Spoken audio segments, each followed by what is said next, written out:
Michel, je crois qu'on est perdu là. Oh, attendez, il y a une planète ici. Elle nous envoie un signal. Ouais, bah, allons voir ce qu'elle veut.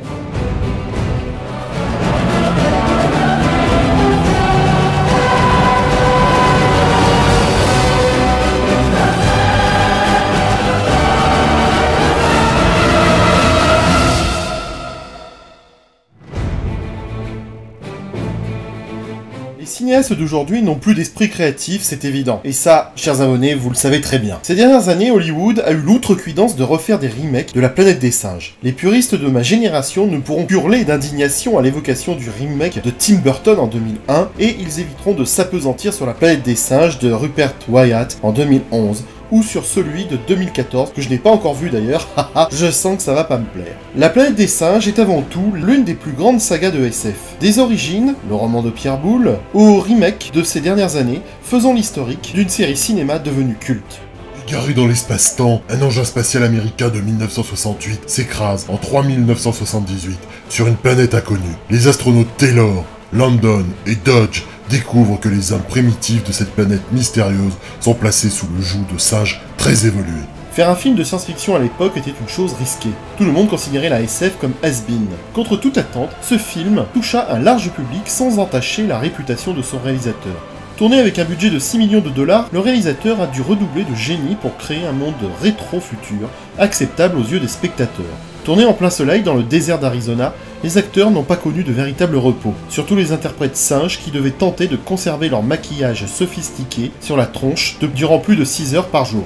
Je ne spoil pas la fin, car tout le monde la connaît, il y a juste à regarder la jaquette, mais quelle fin grandiose avec cette statue de la liberté aux 3/4 ensablée, devant laquelle Taylor lance son cri déchirant « Il l'en fait sauter !» C'est grandiose, même si cela n'a jamais été écrit par Pierre Boulle. Arthur P. Jacobs est à l'origine de ce projet démentiel, à une époque où la SF n'est pas bien vue à Hollywood. Armé d'un scénario signé Rod Serling, le réalisateur de La 4ème Dimension, Jacobs possède un atout très influent pour lancer son film, Charlton Heston, star du moment qui s'était magnifiquement illustré dans Ben-Hur et les 10 Commandements. L'autre raison qui permit à Jacob de voir les portes des studios hollywoodiens s'ouvrir fut l'inattendu succès rencontré par Le Voyage Fantastique sur grand écran. Ce chef-d'œuvre de Richard Fleischer prouvait qu'un film de SF sérieux pouvait toucher un large public, sans entacher la réputation de ses initiateurs. La Planète des Singes, écrit par Serling, nécessitait 100 millions de dollars pour son adaptation, somme totalement irréaliste à l'époque. Le manuscrit de Serling était trop proche de l'univers dépeint par Pierre Boulle, une société futuriste où les singes habitaient dans de vastes demeures, perchés sur des arbres et protégés d'immenses dômes de verre. Ils conduisaient des voitures, regardaient la télé, prenaient l'avion et organisaient des safaris à bord d'hélicoptères pour chasser les hommes. Jacob n'obtint que 6 millions de dollars. Pour entrer dans ce budget, il dut revoir sa copie. Il inventa donc un rétro-futur très pierre à feu dans ses habitations et dont la technologie s'avère sommaire en regard de la précédente version.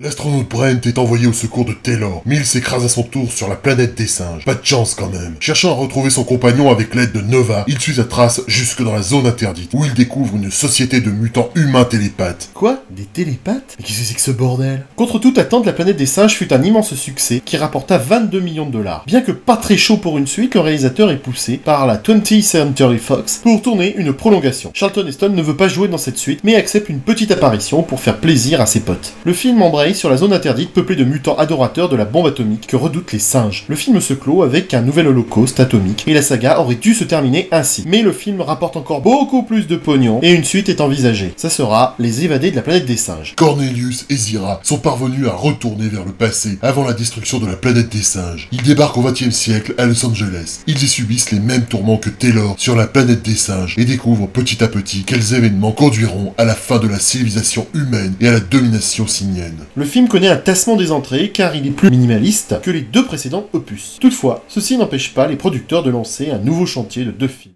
En 1990, les animaux domestiques et le personnel de service ont disparu au profit des singes esclaves. Mais ces derniers se révoltent et prennent le pouvoir sous l'impulsion de César, le fils de Cornelius et Zira. Ce film est très inspiré des émeutes raciales qui ébranlèrent l'Amérique quelques années plus tôt, et j'ai que ça à dire sur ce film. Ce qui me permet d'embrayer sur la bataille de la planète des singes. Sur la Terre dominée par des singes, César, pacifique, doit affronter le général Gorille Aldo. Mais une autre menace fait son apparition, des mutants commandés par le gouverneur Kolp. Ce film conclut la saga en 1973. Toutefois, l'univers de la planète des singes est construit. Survivent aux 5 films des décors solides, des maquillages, des accessoires et des costumes. Le savoir-faire est encore trop important pour que l'aventure se termine. La 20th Century Fox exploite cet héritage à travers tout un ensemble de dérivés comme nous allons le voir à présent. Dans l'histoire de la SF au cinéma, La Planète des Singes marque l'événement du principe de la série des produits dérivés. Bien avant la Guerre des Étoiles, Alien, Terminator, La Planète des Singes balise le terrain en rebondissant d'un film à l'autre. 5 compteurs répartis entre 68 et 73. Mais ce n'est pas tout. Parallèlement, la série envahit d'autres médias et voit le nombre de ses fans collectionneurs grandir. Apparaissent en kiosque 2 séries de bandes dessinées chez Marvel, mais également des novélisations. Naissent également un fanzine exclusivement dévolu à sa mythologie, des fan clubs, des cartes à collectionner, des figurines Mattel, etc. etc. Pour étoffer encore le mythe, La Planète des Singes engendre une série télé live, 14 épisodes produits en 1974, et une autre série animée et officielle, Return to the Planet of the Apes, en 1975, sans oublier 5 romans signés William Rosler et Donald G. Fife. Si La Planète des Singes est considéré comme un film de SF, il est surtout un film politique, nimbé de satire, évoquant la lutte des classes, le racisme et l'esclavage. La prouesse de Jacob a été de rendre culte la saga à une époque où personne ne croyait en la SF dans le cinéma. À bientôt les geeks.